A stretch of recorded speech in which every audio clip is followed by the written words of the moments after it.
If your blood runs orange and blue, this is the pod for you. You're listening to Orange and Blue Bloods, hosted by EJ Stewart and Tommy Beer. Let's get to it, New York. But history was made in Los Angeles Tuesday night as Lakers star LeBron James passed Kareem Abdul-Jabbar to become the NBA's all-time leading scorer. James hit a step-back fadeaway late in the third quarter against the Thunder to set the record. The Lakers did go on to lose that game.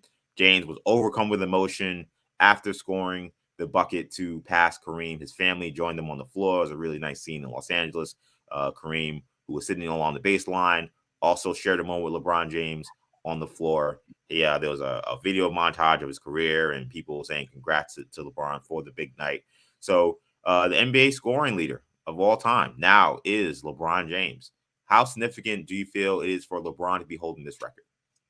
Yeah, I think it's an incredibly significant achievement in the resume, and there'll be days to argue about Jordan and the GOAT and all that stuff, but I think it's important today just to give LeBron his flowers. To think about, it's rare that we'll get to see a player, come of age, for his entire career, and I've had the privilege to do that. LeBron being drafted in 2003. I started covering the league about 2 years later. Like I said, I've been fortunate enough to see him countless times at the Garden. And every time is almost more impressive than the rest. The weight of expectations that were thrust upon him as he entered the NBA were unimaginable, and somehow he's exceeded those expectations. He scored more, Bird, and he could be the next Bird, or Jordan and Magic in that class. He scored more points than Jordan and everyone else. He's hit more 3-pointers than Larry Bird. He has more assists than all but 3 players in the history of the sport. Cracked the top 5 last week. There's just never been a player that has, there's just very few athletes that impact their sport the way LeBron has. And for him to, again, with those expectations, coming from where he came from, homeless for weeks and months when he's a young teenager, to be thrusted into that spotlight, have $100 million put in his bank account in his lap, and to not be corrupted by it, to marry his high school sweetheart, kind of being a model dad, stay out of trouble. I know I couldn't have kept myself, it's just hard to fathom all the temptations that were in his path, and he stayed on the straight and narrow. And one other thing I just wanted to mention from last night, I thought it was really great to see. There had been kind of a cold relationship, to put it lightly, between Kareem and LeBron. It looked like that thawed a little bit last night. So credit to credit to Kareem for kind of taking the high road. They both had kind of made kind of comments back and forth, but there was seemed like to be genuine appreciation and kind of just again, both sides appreciating greatness. And Kareem is a brilliant man, a brilliant human being. If you guys don't subscribe to his Substack, I would highly recommend it. He wrote some about LeBron's passing last night. One of the quotes I found really great was Kareem says, "It's as if I won $1 billion in a lottery, and 39 years later, someone won $2 billion. His winning in no way affects my winning." It's just a mature, way to lens through which a lot of other players would be jealous, or we see it time after time after time. Kind of the older generation knocking down the newer generation. But Kareem seems to move past that, and I hope that those two guys can sit down together. They're both in LA. They're both community-oriented individuals. Yeah. Because I think if they get on the same page, they can do a lot to help the community. And there's just so much that each brings to the table, and I think they both go about things in divergent ways, but I think their end goal is very similar.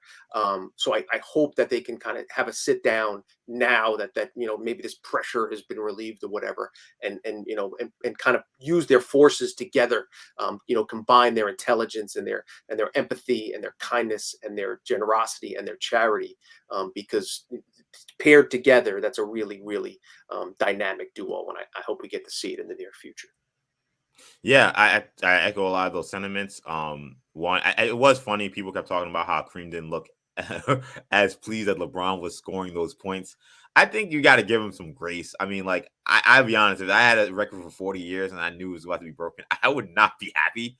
It would be hard for me to fake being happy. And I think Mhm. Kareem was trying his best. He's a 75-year-old man. It's Yeah. 75-year-old people ain't faking the funk for a lot of things. So he was trying his best sitting there. But as you saw, he got close. Then you started to see the smiles. And I think that you saw, obviously, when he got on the court, gave him the ball, the pictures, and the words, not just in the Substack, as you mentioned, but even in the post game to TNT, all very high praise of LeBron. And I agree. I hope that those two guys can kind of, form some kind of bond, because they're too important to the game to have any long-standing beef. I was actually a little worried that there would be something, only because it seemed like there was legit bad blood, like, to Yeah. me.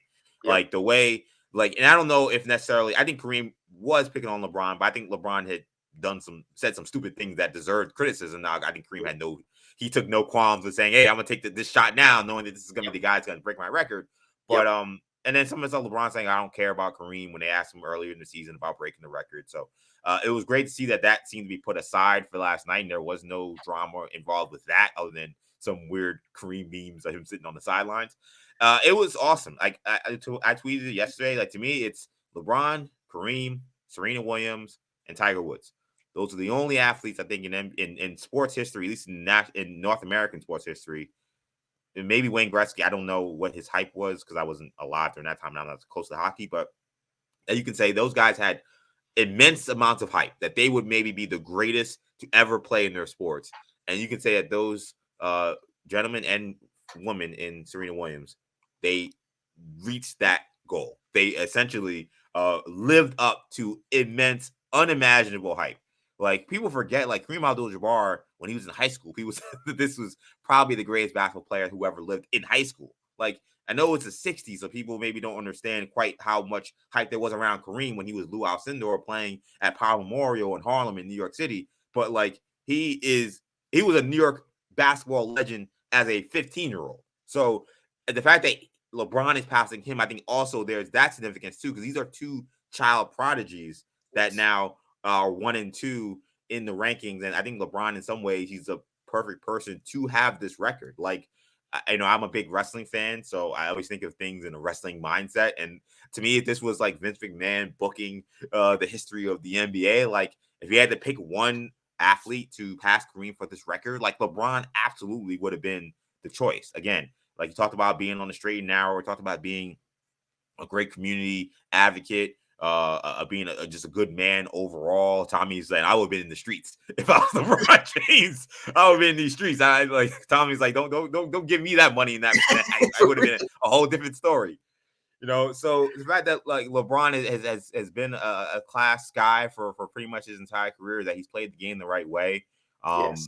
He's a great ambassador for the league. So I think it's awesome that if this record was going to be broken by anybody, that it was LeBron James. It's an incredible accomplishment to put up the points he's put up over this long stretch of his career, 20 years, still playing at an extremely high level.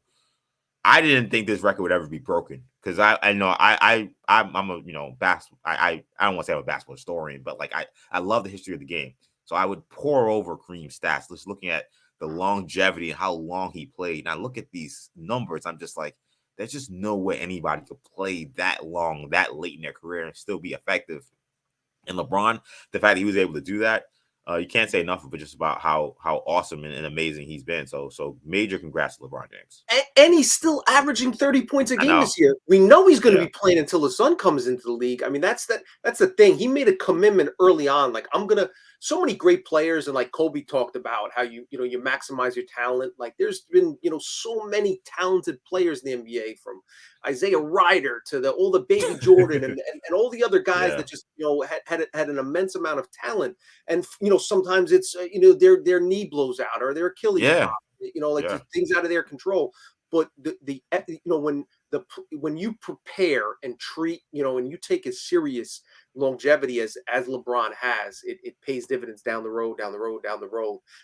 And it's extremely rare for a player with his otherworldly, and make no mistake about it, he was blessed by the basketball gods with the perfect frame and Right. strength.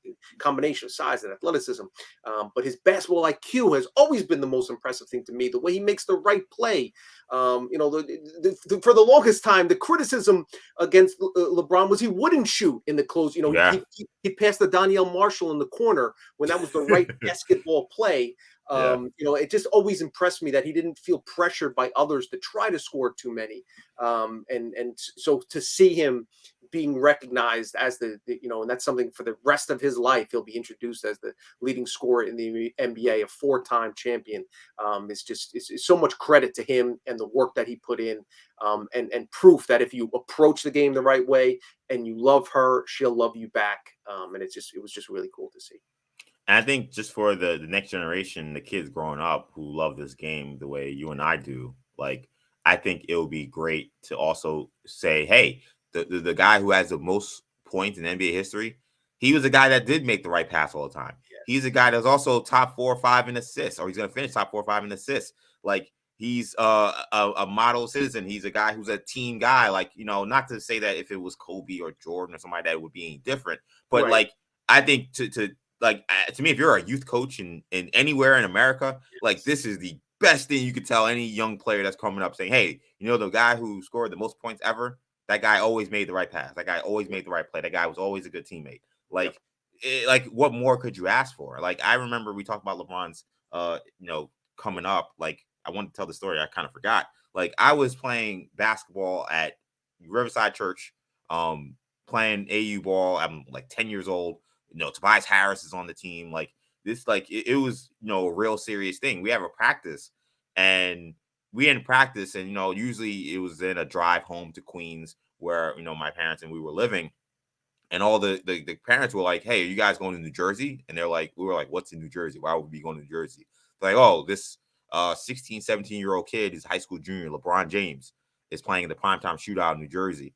And it's going to be, they're playing Oak Hill Academy. They didn't mention him, but Carmelo Anthony was playing in that game. And they're like, this guy is supposed to be the next big thing.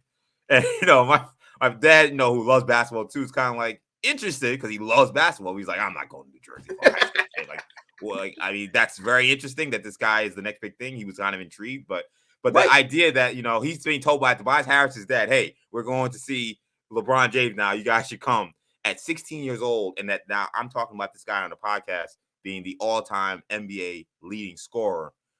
It's still kind of hard to wrap my head around.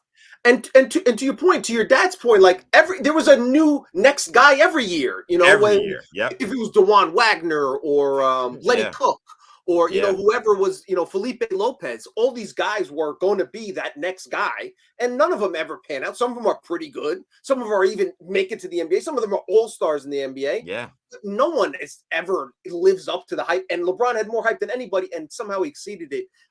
Is almost unimaginable. Yep.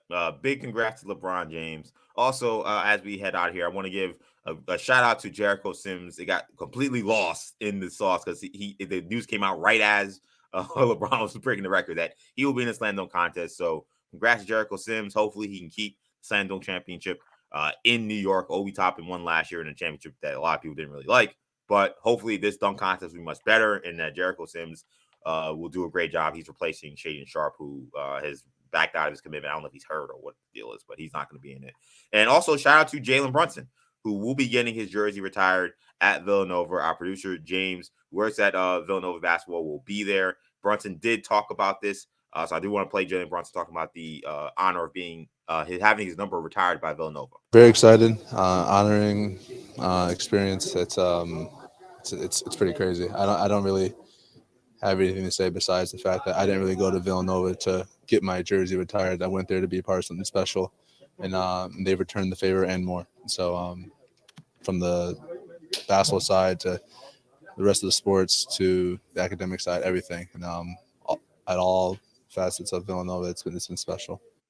Yep. So shout out to Jalen Brunson for the honor of getting his jersey number retired this week. Shout out to, of course, Jericho Sims entering the dunk contest, and shout out to LeBron James, the NBA's all-time scoring leader. Give everybody a round of applause.